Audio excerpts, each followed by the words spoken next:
Start करते हैं capital budgeting का नेक्स्ट क्लास। लास्ट क्लास में हम लोगों ने इंटरनल रेट ऑफ रिटर्न किया था। आज का क्लास में हेडिंग दे दो कॉपी में, concept of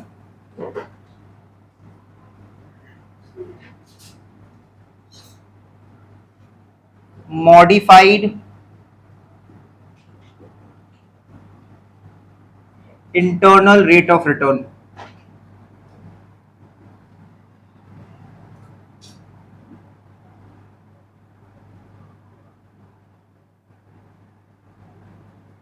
Concept of modified internal rate of return, that is MIRR,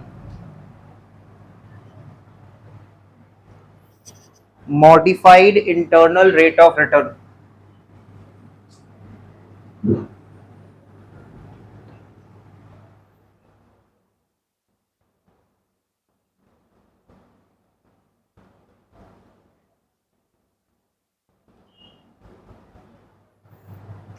तो इंटरनल रेट ऑफ रिटर्न में क्या सीखा था हमने? ये एक ऐसा रेट ऑफ रिटर्न होता था, internal rate of return IRR, जिसमें present value of cash inflows is equals to outflow होता था।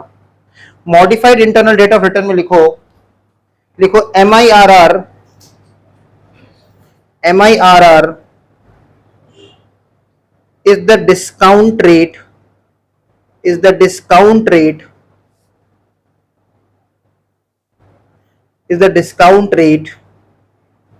at which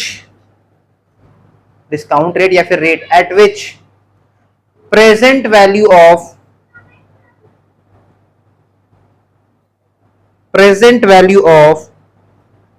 terminal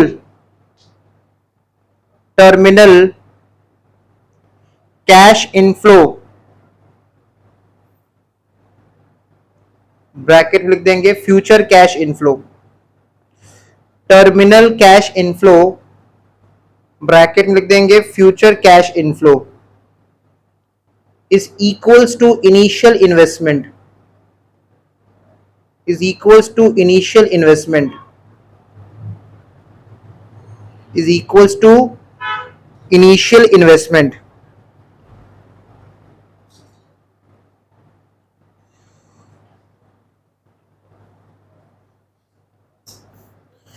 तो यहाँ पे हम लोग क्या करते थे ना, हम लोग फ्यूचर कैश फ्लोज को प्रेजेंट वैल्यू में लाते थे। यहाँ पे हम लोग प्रेजेंट वैल्यू निकालेंगे टर्मिनल कैश फ्लोज। अब टर्मिनल वर्ड का मतलब क्या होता है? एंड वाला। जैसे सपोज अगर हम लोग ऐसा समझें कि ईयर 1, एंड ऑफ ईयर 1 में हम लोगों ने कैश इनफ्लो जनरेट किया 10,000, और जो प्रोजेक्ट का लाइफ है वो 4 इयर्स है। प्रोजेक्ट का जो लाइफ है वो 4 इयर्स है, और मान लो 10% डिस्काउंटिंग का रेट है या 10% रेट है, इंटरेस्ट का रेट है। तो ये जो 10,000 रुपये हमारे पास फर्स्ट ईयर के एंड में आया, ये अभी और कितना साल तक इन्वेस्टेड रहेगा? फर्दर 3 साल तक, क्योंकि ये फर्स्ट ईयर का एंड में आ रहा है और प्रोजेक्ट का लाइफ 4 साल है। इसलिए इसको हम लोग कैसे लिखते हैं mathematically? 1 + 0.1, assuming the rate of interest is 10%, to the power 3। फिर मान लो नेक्स्ट ईयर हमारे पास कुछ कैश फ्लो आया 8,000, वो कितना साल तक? वो तो सेकेंड ईयर के एंड में आया ना, और प्रोजेक्ट का लाइफ 4 साल है, तो ये कितना सालों तक इन्वेस्टेड रहेगा बिजनेस में? 2 सालों के लिए, क्योंकि एंड ऑफ ईयर 2 में आया है। तो एंड ऑफ ईयर 2 से लेके एंड ऑफ ईयर 3 1 साल, और एंड ऑफ ईयर 3 से लेके एंड ऑफ ईयर 4 1 साल, तो एक और एक 2 साल तक इन्वेस्टेड रह रहा है। तो हम लोग को क्या करना है कि इस modified internal rate of return में future cash flows, terminal cash flows निकालना है, और वो टर्मिनल कैश फ्लोज का जब प्रेजेंट वैल्यू निकालेंगे वो इनिशियल इन्वेस्टमेंट के बराबर हो जाए, एक ऐसा रेट बताना है। मतलब यहाँ पे भी हम लोग को रेट ही कैलकुलेट करना है। इंटरनल रेट ऑफ रिटर्न में भी रेट कैलकुलेट करते थे, वहां पे present value of cash inflows का फ्यूचर नहीं निकालते थे, हम लोग सीधा प्रेजेंट वैल्यू निकालते थे, और वो इनिशियल इन्वेस्टमेंट के बराबर हो जाता था। Modified internal rate of return में हम लोग को टर्मिनल कैश फ्लोज निकालना है, फ्यूचर कैश फ्लोज निकालना है, और वो इनिशियल इन्वेस्टमेंट को उसको बराबर करना है, कैसा रेट पे। तो एग्जाम में आता कम है बट आ सकता है एग्जाम में। तो एक क्वेश्चन हम लोग इसका कर लेते हैं, लिखो एग्जाम्पल, ठीक है, लिखते हैं एग्जाम्पल। स्कॉलर में सम्स था, हाँ नहीं बुक का ही सम्स, ठीक है, लिखो एन इन्वेस्टमेंट ऑफ ₹72,500। या उतना क्या लिखना, सीधा लिख दो कॉस्ट ऑफ द प्रोजेक्ट, मतलब इनिशियल इन्वेस्टमेंट 72,500, ये कॉस्ट ऑफ द प्रोजेक्ट है। और कुछ डेटा दिया हुआ है, ईयर 1 2 3 4, और दिया हुआ है cash inflows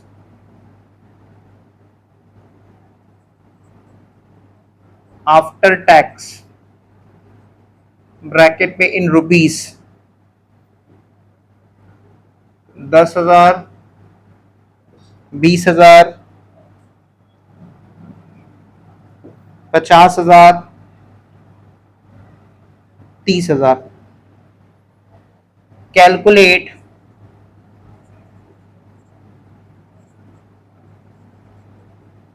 modified internal rate of return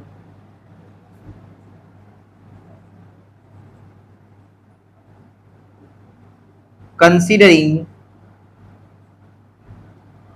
cost of capital at the rate 10%। यहाँ पे रेट ऑफ रिटर्न भी दिया हुआ है 10%, और हम लोग को अलग से MIRR निकालना है। ये दिया रहेगा, ये दिया रहेगा तब तो उसको फ्यूचर में आगे बढ़ाएंगे। तो ये हमारा क्वेश्चन है।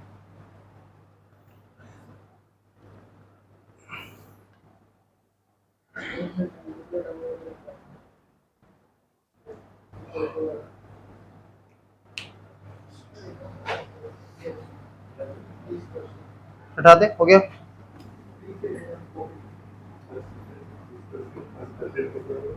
तुम इतना समझो, ये जो हम लोग को कैश इनफ्लोज आएगा ईयर 1 में, ये ईयर 1 के बिगिनिंग में आएगा कि ईयर 1 के एंड में आएगा? ईयर 1 के एंड में आएगा। कैश फ्लोज आफ्टर टैक्स, सरकार को टैक्स देने के बाद जो कैश फ्लोज है तो ईयर 1 के एंड में आएगा। तो सबसे पहला काम करें, क्या करेंगे, ईयर का एक कॉलम बना लो। सोल्यूशन में लिखो ईयर का कॉलम 1 2 3 4। उसके बाद लिख दो कैश फ्लोज,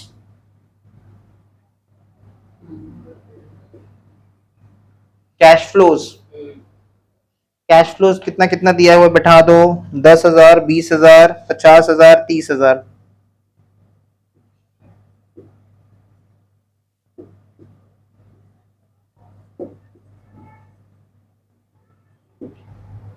उसके बाद लिखेंगे हम लोग FVIF, इसको हम लोग बोलते हैं फ्यूचर वैल्यू इंटरेस्ट फैक्टर। जैसे DF लिखते थे हम लोग, DF मतलब डिस्काउंटिंग फैक्टर। तो डिस्काउंटिंग फैक्टर के यहाँ पे हम लोग CF लिख सकते थे, कंपाउंडिंग फैक्टर। और डिस्काउंटिंग फैक्टर को हम लोग PVIF भी कहते हैं, प्रेजेंट वैल्यू इंटरेस्ट फैक्टर। वैसे कंपाउंडिंग फैक्टर को FVIF कहते हैं, फ्यूचर वैल्यू इंटरेस्ट फैक्टर। ये एक ही चीज का अलग, हाँ ये CF भी लिख सकते हो, ठीक है। फ्यूचर वैल्यू इंटरेस्ट फैक्टर या फिर CF, compounding factor at the rate 10%, at the rate 10%। Interest factor पूरा नहीं लिखना है, सिर्फ वैसे लिखो ना, FVIF oblique CF at the rate 10%, ठीक है। तो ये कैश फ्लो हमारे पास ईयर 1 के एंड में आ रहा है, और प्रोजेक्ट का लाइफ 4 साल है। तो ईयर 1 से एंड से प्रोजेक्ट का लाइफ चौथा साल तक कितना साल बचा? 3 साल। तो हम लोग इसको ऐसे लिखेंगे 1 + 0.1 to the power 3। अब इसको कैलकुलेटर में सॉल्व करेंगे। तो कैसे सॉल्व करेंगे, कैलकुलेटर निकालो, 1.1 इंटू इक्वल्स टू, ये स्क्वायर हो गया, 1.1 इंटू इक्वल्स टू करने से स्क्वायर हो गया। फिर एक बार इक्वल्स टू करेंगे तो पावर में 3 का वैल्यू आ जाएगा, जो कि देखो कितना आ रहा है, 1.331, राइट। 1.331 पॉइंट के बाद 3 डेसिमल, जितना देखो 3 ले लो 4, जितना ज्यादा लोगे उतना अच्छा रहेगा। सिमिलरली ये कैसे होगा, 1 क्यों लेते हैं, आज का वैल्यू 1 रुपया का वैल्यू 1 रुपया है, इसमें इंटरेस्ट का रेट कितना है 10%, इसलिए 0.1 ले रहे हैं। अगर इंटरेस्ट का रेट क्वेश्चन में 20% रहता तो 0.2 लेते, इंटरेस्ट का रेट क्वेश्चन में 15% रहता तो 0.15 ले लेते। To the power 2, to the power 2, अब इसका वैल्यू निकालो, ये कितना आ रहा है, तो पावर में अगर 2 है तो 1.1 इंटू इक्वल्स टू 1.21 के बाद कुछ है ना, तो इसके में से 1 हटा दो, सबको एक जैसा रखेंगे, पॉइंट के बाद 2 डेसिमल तक। ऊपर वाला 3 डेसिमल लिए थे, नीचे वाला 2 डेसिमल में आ रहा है तो 2 डेसिमल तक रहने देते हैं। अच्छा, उसके बाद 1 प्लस 0.1 टू द पावर 1, देखो anything to the power 1 number itself रह जाता है, ठीक है, तो ये कितना रह जाएगा 1.1, that is 10, and anything to the power 0 1 होता है, ठीक है, कोई भी नंबर हो दुनिया का पावर में अगर 0 आ जाएगा तो उसका वैल्यू 1 हो जाता है। तो ये हम लोग ने फ्यूचर वैल्यू इंटरेस्ट फैक्टर निकाल दिया। अब हम लोग निकालेंगे फ्यूचर वैल्यूज या फिर टर्मिनल वैल्यू।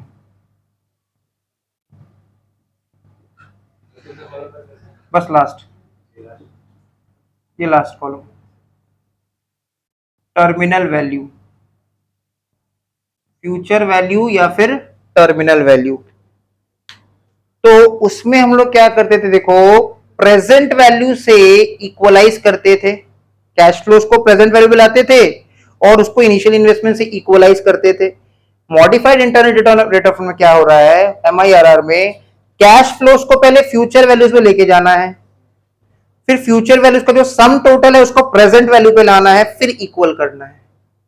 कैश फ्लोज को पहले अभी हम लोग फ्यूचर वैल्यू पे लेके जाएंगे। जैसे देखो 10,000 रुपया अगर तुम्हारे पास साल के एंड में आ रहा है, फर्स्ट ईयर के एंड में, एंड रेट ऑफ इंटरेस्ट अगर 10% है, तो वो कितना बन जाएगा चौथा साल का एंड में, इस कॉलम का नाम दे दो ए, इसका नाम दे दो बी, ये हो जाएगा ए इंटू बी। बताओ कितना आ रहा है 13,300।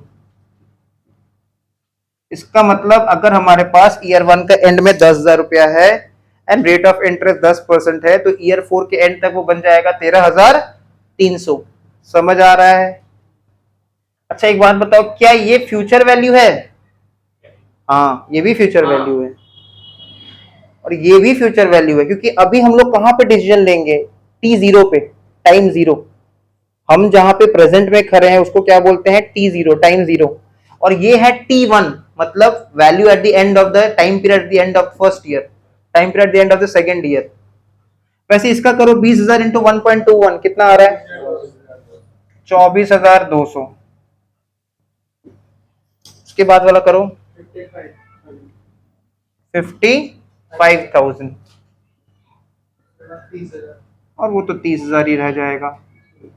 अब ये जो फ्यूचर वैल्यूज आया ना, इसका टोटल कर लो, 1,22,500।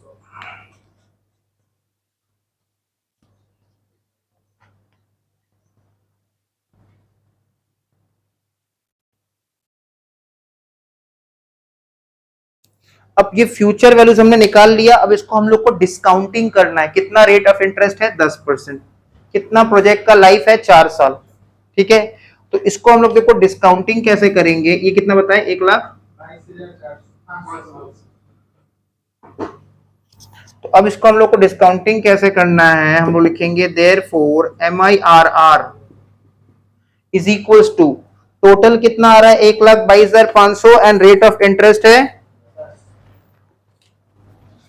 तो इसको ऐसे लिख दो 1,22,500 divided by 1.1 to the power 4 is equals to 72,500। ये इक्वेशन जैसा बन गया, ठीक है। तो तुम इसको ऐसे लिख दो, इस फॉर्म में लिख दो, MIRR निकालने के लिए ये हमने एक इक्वेशन बना लिया।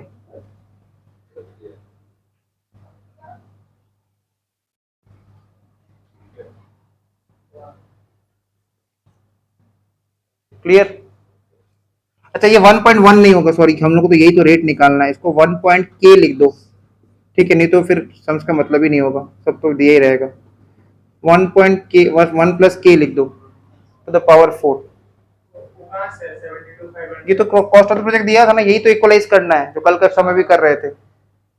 MIRR का मतलब क्या है, देखो ये है फ्यूचर वैल्यूज, इसको एक ऐसा रेट से डिस्काउंटिंग करो 4 साल का प्रोजेक्ट लाइफ लेके कि वैल्यू 72,500 हो जाए, ठीक है।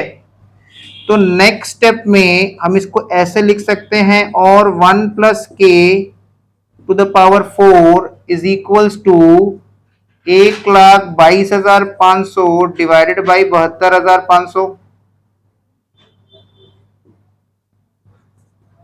इसको डिवाइड के देखो कितना आ रहा है,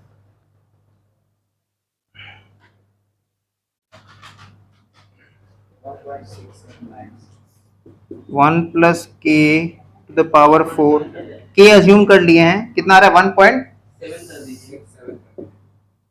1.7 मत बताओ ना, पॉइंट पर कितना आ रहा है 1.689। और भी कुछ है पॉइंट 9 के बाद, पॉइंट पर 4 डिफरेंस तो बताओ, 96 1.6896।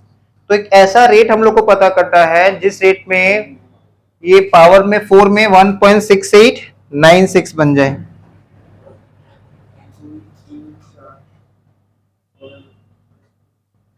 तो इन दैट केस हम लोग ट्रायल, हम लोग को एक ऐसा रेट निकालना है, जैसे हम लोग अगर 10% लेते हैं, सपोज 10% लेते हैं, तो 1 प्लस 0.1 टू द पावर 4 करके देखेंगे क्या इतना वैल्यू आ रहा है, नहीं आ रहा है, तो हम लोग लेंगे फिर 12% लेके देखेंगे कि 12% लेने मतलब 0.12 लेने टू द पावर 4 लेने पे क्या इतना वैल्यू आ रहा है, नहीं आ रहा है। रुक जा, 14% तो 10% से तो हम लोग ऑलरेडी देख चुके हैं, ठीक है।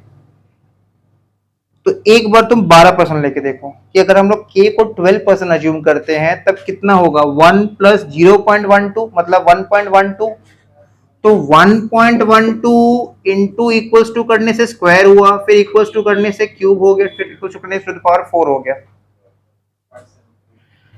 कितना आ रहा है 1.573। मतलब हम लोग काफी नियरेस्ट चले गए, ठीक है, काफी नियरेस्ट चले गए। अब कल का लॉजिक याद रखना है, कल का लॉजिक में देखो क्या हो रहा था, 1.57 में है तो हम लोग को और वैल्यू और बढ़ाना पड़ेगा।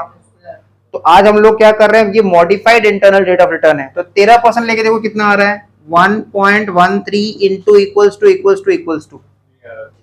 कितना आ रहा है, मतलब और नियरेस्ट आ गए। 14% लेके देखो कितना आ रहा है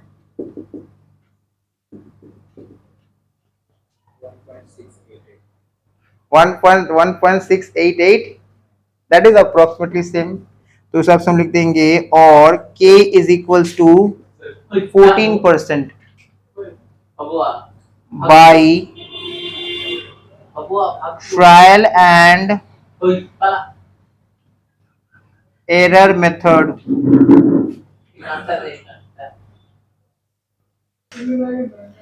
तो by trial and error method, तो ये सब ऐसा कम आया नहीं है एग्जाम में, ठीक है, टॉपिक में है इसलिए करा दिए, एक तो स्कॉलर में नहीं है। नेक्स्ट सम, नेक्स्ट आइटम, तो अब थोड़ा डिफरेंट टाइप का सम्स करेंगे। IRR NPV सब इंपॉर्टेंट टॉपिक्स एग्जाम के लिए।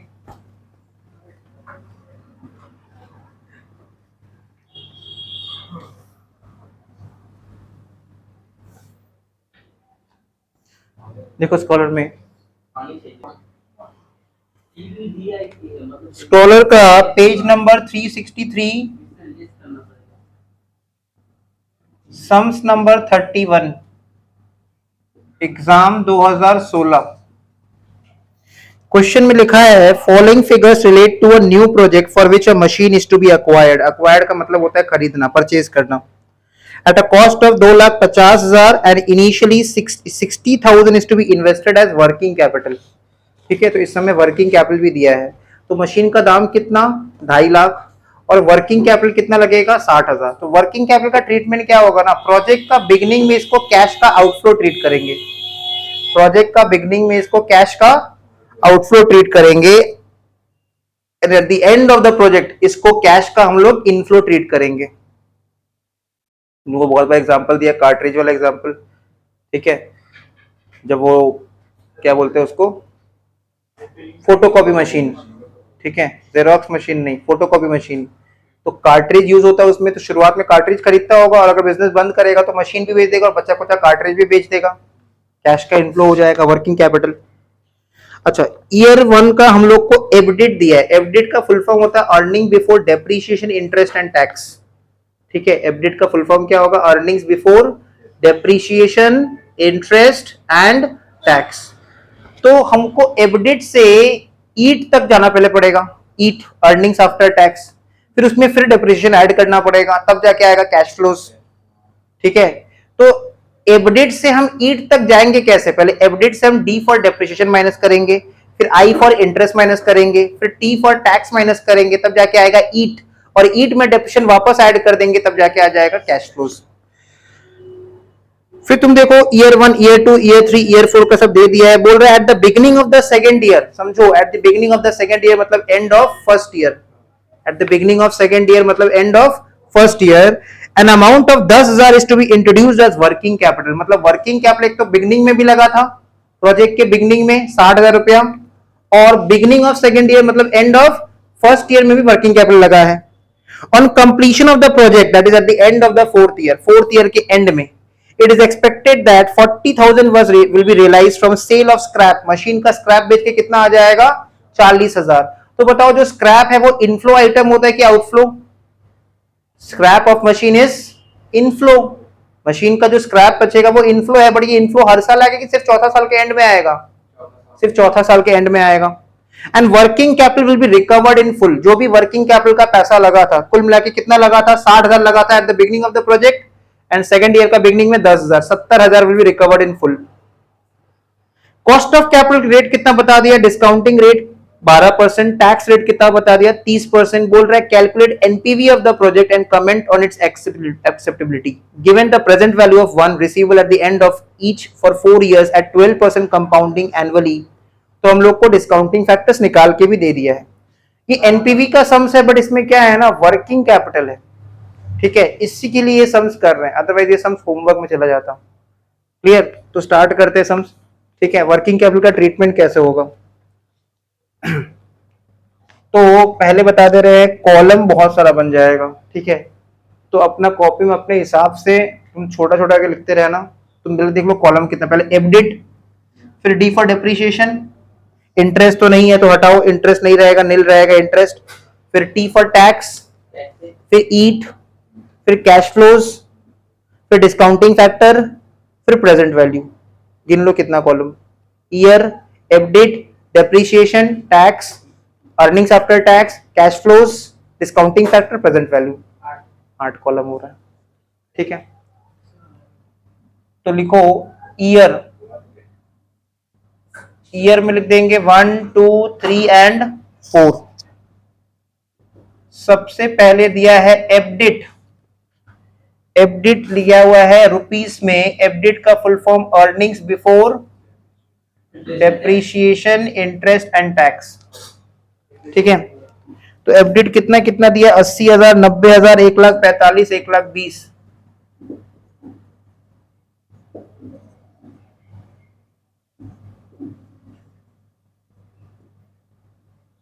अब डी से डेप्रीशिएशन, देखो प्रोजेक्ट का लाइफ कितना है, प्रोजेक्ट का लाइफ कितना है, 4 साल। मशीन का ओरिजिनल कॉस्ट कितना है, 2.5 लाख, मशीन का ओरिजिनल कॉस्ट 2.5 लाख, और स्क्रैप वैल्यू कितना, 40,000। तो निकाल लो एनुअल डेप्रिसिएशन कितना होगा,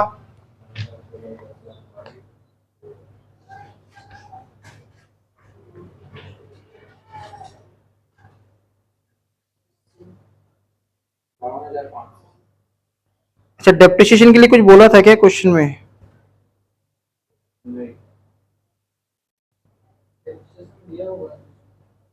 डेप्रिसिएशन दिया हुआ है क्या? अच्छा डेप्रिसिएशन मतलब कैलकुलेट करके ही दे दिया हो, अच्छा कैलकुलेट करके दे दिया, नीचे दिखा नहीं हमको, डेप्रिसिएशन दे दिया है, ठीक है। तो जब दे दिया वही लिखेंगे, बुद्धि नहीं लगाएंगे फिर। तो वैसे निकालते हैं, original cost plus installation charges minus scrap divide by life, तब सबका सेम निकलता। पर यहाँ पे लो डेप्रिसिएशन दे दिया है तो 75,000, 62,000, 62,000, 48,000, 48,000 एंड 25,000। इंटरेस्ट नहीं है तो तुम इंटरेस्ट में निल लिख सकते हो।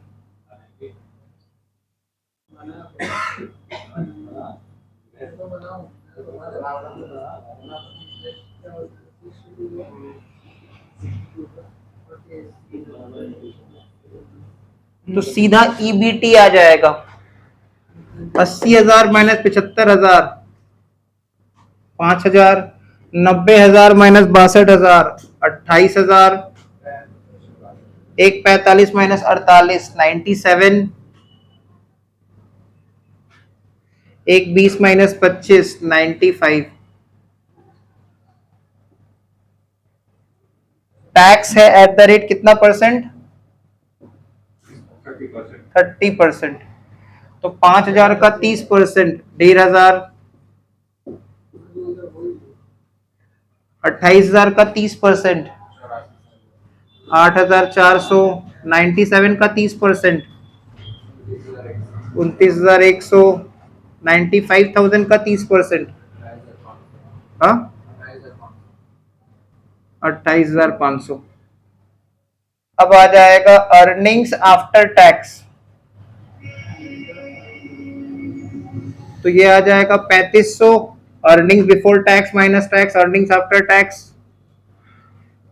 फिर देखो, अच्छा ये 8,400 होगा, मेरा ही गलती है, 8,400 होगा यहाँ पे। 28,000 माइनस 8,400 कितना? 19,600। 97,000 माइनस 29,100 कितना?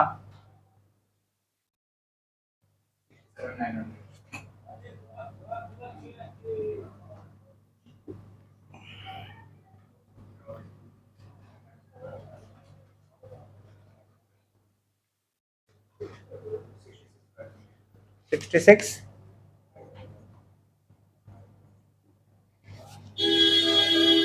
तो सोचो अगर किसी का अर्निंग बिफोर टैक्स नेगेटिव होता, हो ही सकता है, तब क्या टैक्स होता? तब टैक्स नील रहता, ठीक है, और अर्निंग्स आफ्टर टैक्स भी नेगेटिव में रहता। अब इसमें कैश फ्लोज निकाल देंगे। कैश इनफ्लोज, कैश इनफ्लोज कैसे आता है? Earnings after tax plus depreciation. तो 75,000 डेप्रीशिएशन का, 75,000 और अर्निंग्स आफ्टर टैक्स का 3,500, इन दोनों को ऐड करो 78,500। 62,000 प्लस 19,600 ऐड करो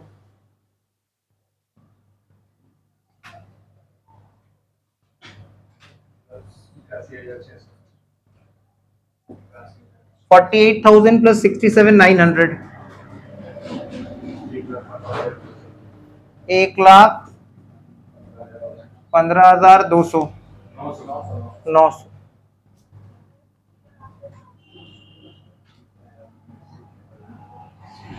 उसके बाद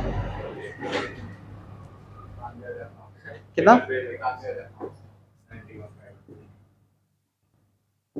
91,500। अब क्वेश्चन में देखो, एक डिस्काउंटिंग फैक्टर का रेट दिया हुआ है 12% के हिसाब से, और ये कैलकुलेट करके भी दिया हुआ है, तो जितना दिया उतना ही लिखेंगे। 0.893 पहला साल का, 0.893 दूसरे का 797, तीसरे का 0.712, चौथे का 0.636,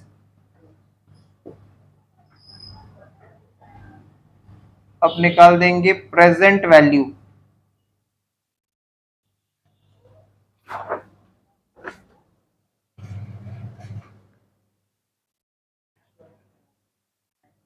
प्रेजेंट वैल्यू निकालो, कितना कितना आ रहा है?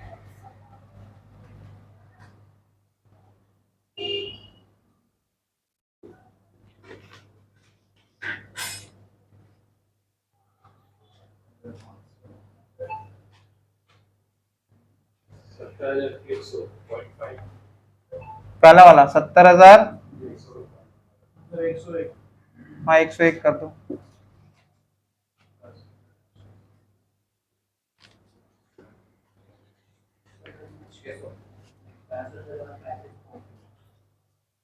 कितना?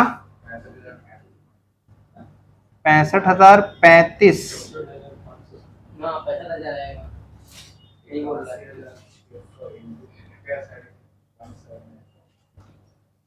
0.2 छोड़ दो, खाली 65,035 ले लो। उसके बाद बताओ।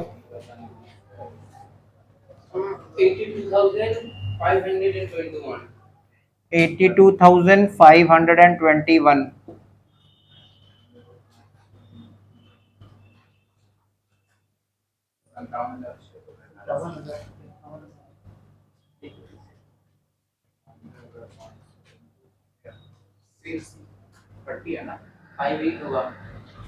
ये है 636 दिया था, 636 है। 58,194। इन सबको ऐड कर दो।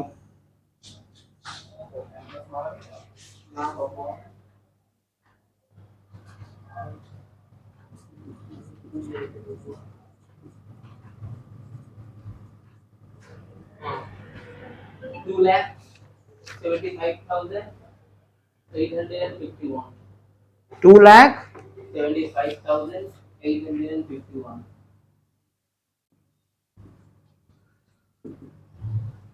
2,75,851। 2,75,851। यस। उसके बाद इसमें लिखो add PV of scrap inflow. देखो मशीन का स्क्रैप का वैल्यू कितना दिया हुआ है क्वेश्चन में? 40,000। और ये स्क्रैप किस साल में आएगा? थर्ड ईयर के एंड में कि फोर्थ ईयर के एंड में?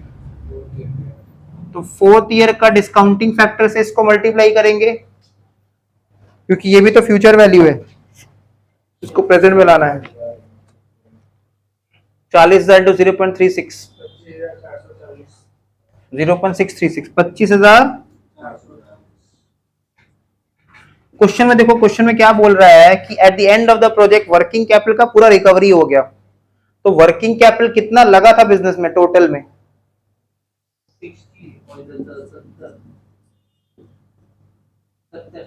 70,000 रुपया वर्किंग कैपिटल लगा था। और ये रिकवरी कब हुआ? At the end of the project. ये रिकवरी कब हुआ? वसूली कब होगा पैसा? Recovery eight the end of the project. हम एक साथ लिख दे रहे हैं 70,000, 60,000 पहले का और बीच में 10,000 और लगाया था, इंटू 0.636। ये भी स्क्रैप इनफ्लो आ जाएगा पीवी ऑफ वर्किंग कैपिटल। तो यहाँ पे क्या लिखा हुआ है? तो सेकंड ईयर देखो ना नीचे में क्या लिखा हुआ है। It is expected that 40,000 will be realized from sale of scrap and working capital will be recovered in full। तो कितना आ रहा है? 44,520। इन सबको ऐड कर लो पहले।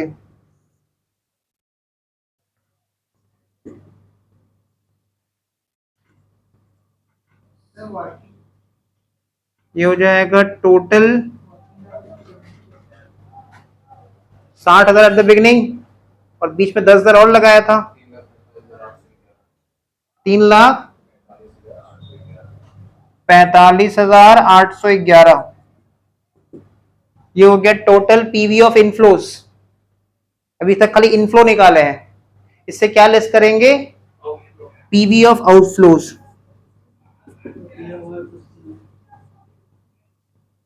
PV of outflows. देखो कॉस्ट ऑफ मशीन कितना था?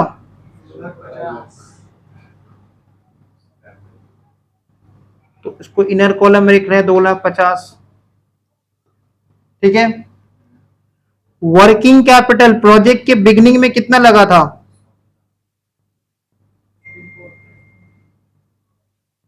ब्रैकेट में लिख दे रहे हैं बिगनिंग ऑफ ईयर 1।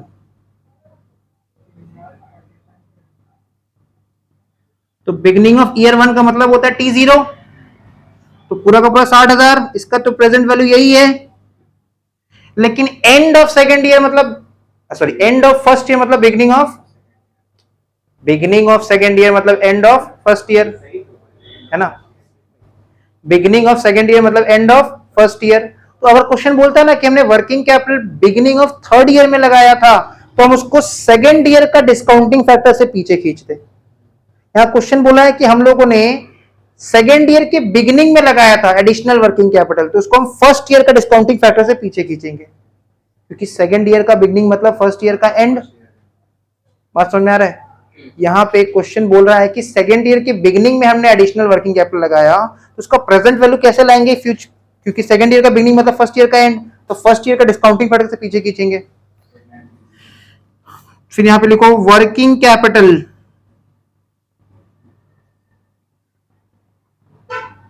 ब्रैकेट में लिख देंगे बिगिनिंग ऑफ ईयर 2,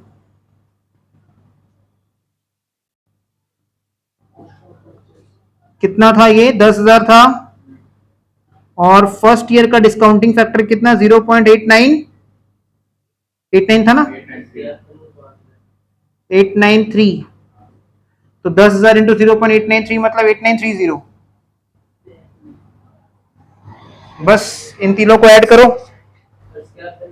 स्क्रैप थोड़ी ना आउटफ्लो होता है, इन तीनों को ऐड करो। ये स्पेशल सम था इसमें वर्किंग कैपिटल स्क्रैप व्रैप सब दिया हुआ है। 3,18,930 माइनस कर दो, जो बच जाएगा वो हो जाएगा एनपीवी, नेट प्रेजेंट वैल्यू। कितना कितना 26,881। कमेंट में लिख दो as NPV is positive the project is acceptable। Comment में लिख दो as NPV is positive the project is acceptable।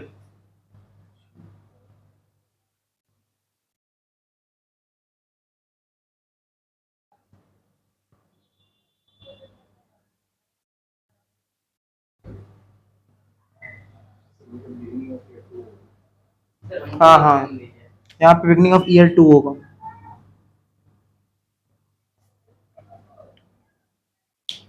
एक और ऐसा सम है, देखिए ना।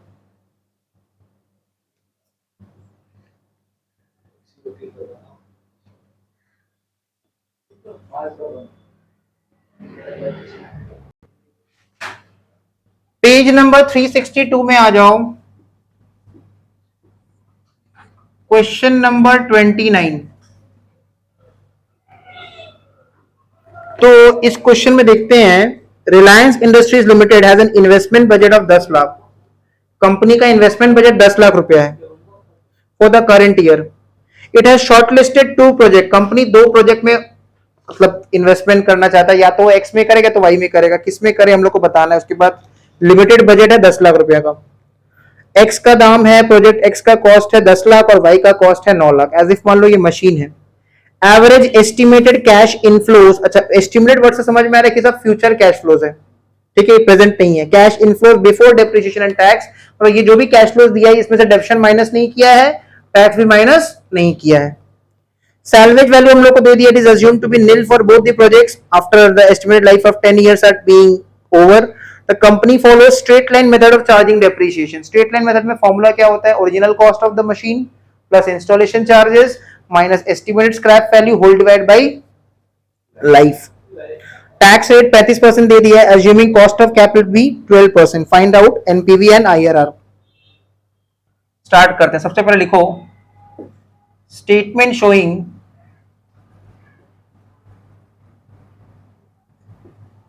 annual cash flows after tax।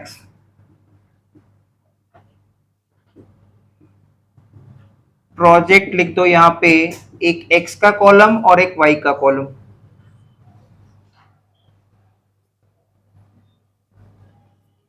Question में हम लोग को दिया हुआ है earnings before depreciation and tax.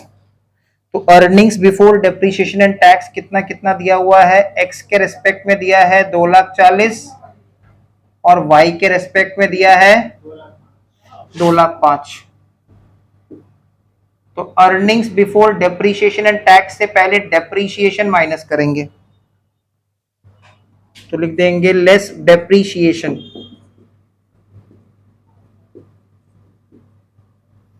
Project x का देखो कॉस्ट कितना है, प्रोजेक्ट एक्स का कॉस्ट है 10 लाख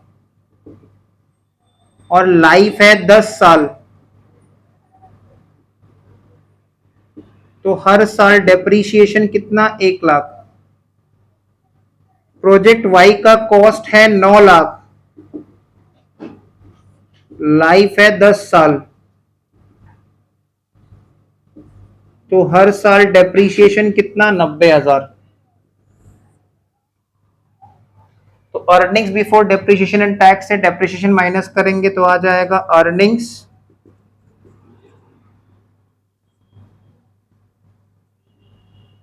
बिफोर टैक्स 1,40,000 और 2,05,000 में से 90,000 माइनस कर दो, 1,15,000। इसमें से हम लोग लेस कर देंगे टैक्स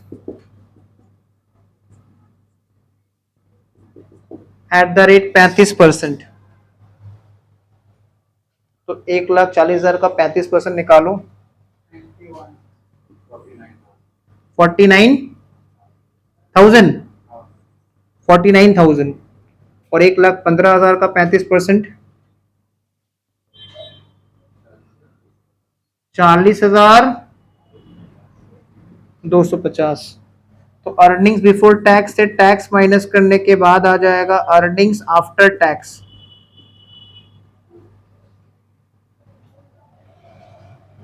कितना कितना आ रहा है, पहला 91 और दूसरा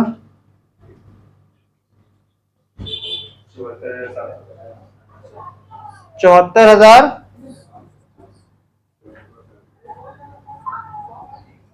इसमें ऐड कर देंगे डेप्रीशिएशन,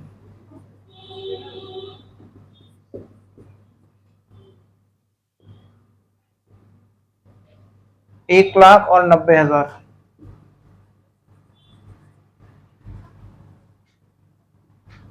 ओके।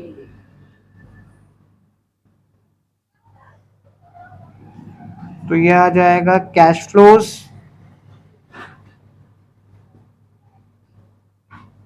आफ्टर टैक्स और ये कांस्टेंट रहेगा हर साल।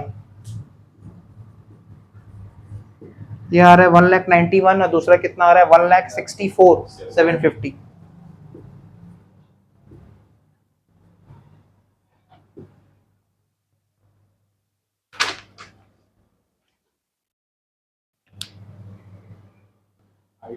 अब कैश फ्लोज आफ्टर टैक्स निकालने के बाद इसी के नीचे कंटिन्यू करेंगे।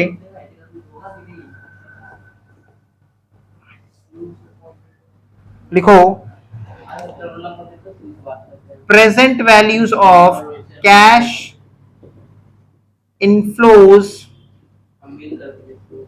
After tax. जब भी कैश इनफ्लोज कांस्टेंट रहता है तो हम लोग कैश इनफ्लोज को पीवीएएफ से मल्टीप्लाई कर देते हैं। इसी के नीचे कंटिन्यू, दोनों का अलग अलग, हाँ उसी के नीचे, इसी के नीचे कंटिन्यू करते हुए लिखेंगे। पीवीएएफ से क्लोज क्लोज इसको कर दो, इसके नीचे कंटिन्यू करते रहना, क्लोज करके पीवीएएफ से मल्टीप्लाई कर देते हैं। और क्वेश्चन में देखो 12% डिस्काउंटिंग रेट दिया हुआ है, तो 12% का पीवीएएफ ऐसे लिख दो 12% कॉमा 10 साल दिया हुआ है ऑलरेडी। तो अगर हम लोग मशीन एक्स का निकालें, एक्स और वाई का कॉलम में कंटिन्यू कर रहे हैं, तो मशीन एक्स का कैश इनफ्लोज हर साल 1,91,000 और देखो पीवीएएफ 12% 10 साल के लिए 5.6502, तो 5.6502 से मल्टीप्लाई कर देंगे। 1,91,000 कैश फ्लोज था हर साल का, और पीवीएफ 12% 10 साल,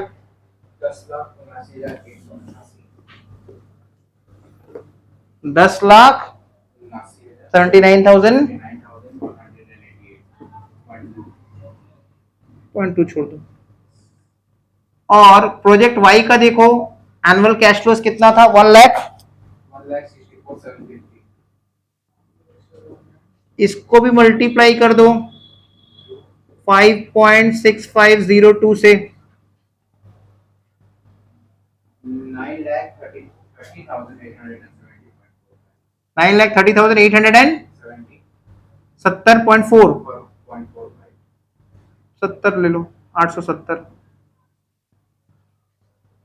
अब एनपीवी कैसे निकालते हैं, ये तो आ गया present value of cash inflows after tax, मतलब पीवी ऑफ कैश इनफ्लोज, इससे लेस कर देंगे पीवी ऑफ आउटफ्लो या फिर कॉस्ट ऑफ मशीन,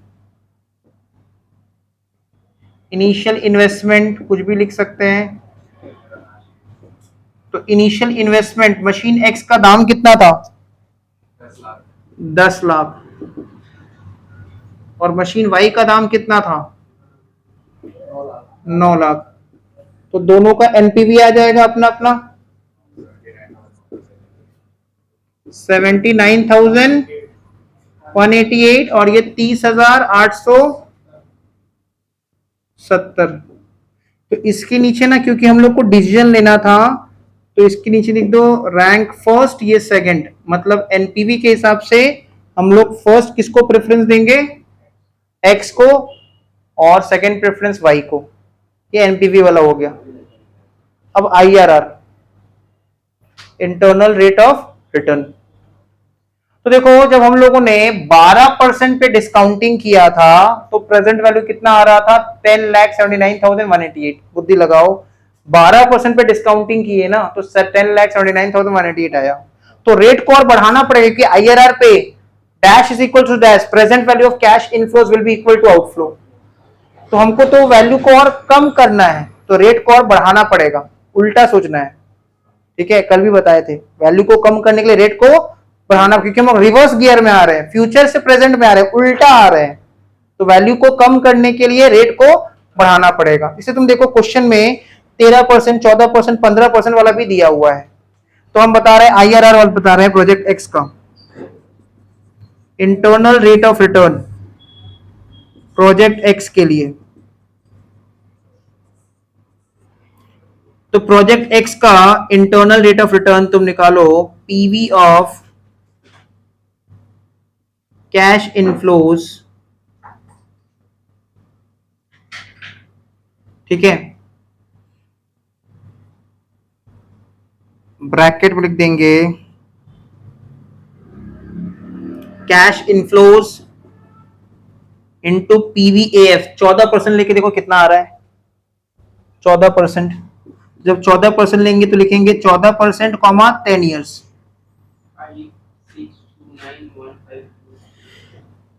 अभी खाली प्रोजेक्ट एक्स का निकाल रहे हैं, अब कॉलम नहीं, अब प्रोजेक्ट एक्स का खाली निकाल रहे हैं, ओनली प्रोजेक्ट एक्स, अलग अलग, ये तो कंफ्यूजन हो जाएगा।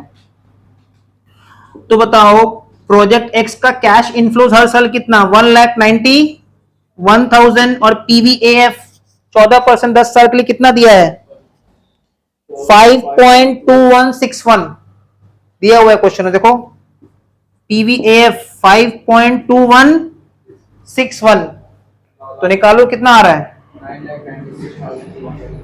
9,96,275। तुम देखो ये 10 लाख के नीचे का वैल्यू आ गया, मतलब हम एक तो इस पार का वैल्यू ले लिए, अब एक तो 10 लाख का उस पार का वैल्यू। तो 13% निकाल के देखो, 13% पे कितना आ रहा है, PV of cash inflows, bracket में दे रहे हैं पीवीएफ कॉमा 13% कॉमा 10 ईयर्स।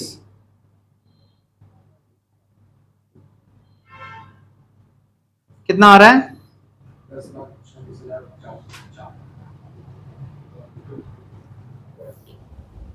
5.4262। 10,36,000 कितना डिफरेंस हो जा रहा है? हाँ बट कुछ कर नहीं सकता वो तो, इसी के बीच में हम लोग को इंटरपोलेशन लगाना है। मतलब मेरा आंसर 13% से ज्यादा है लेकिन 14% से कम है।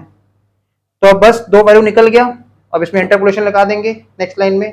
वाई का भी निकालना पड़ेगा। वाई का भी ऐसा निकालना पड़ेगा, पहले एक्स का कर लेते हैं। अब लगा देंगे interpolation by the problem.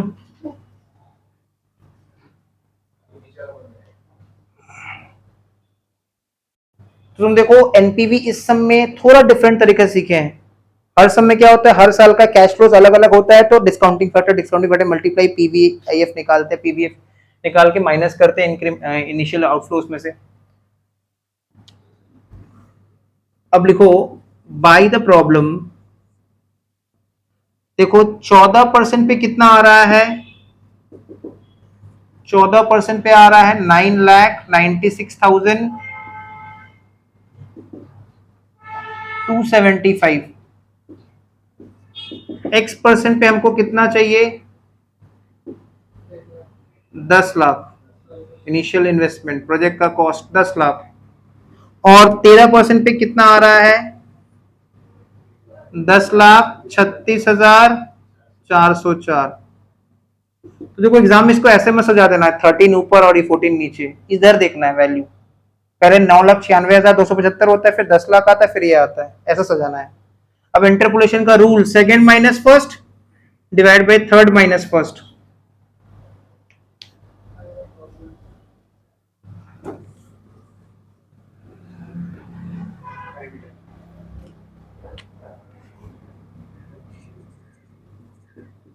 x minus 14 divided by 13 minus 14.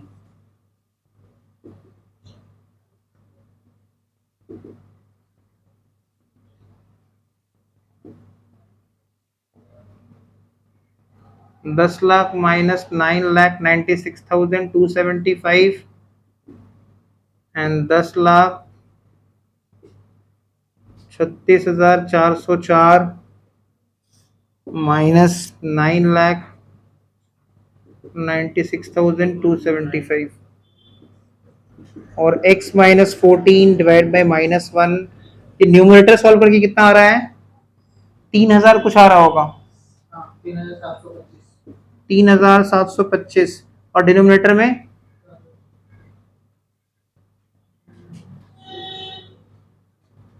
39,000, 40,129।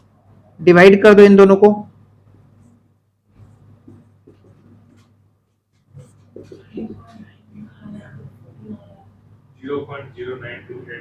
0.0928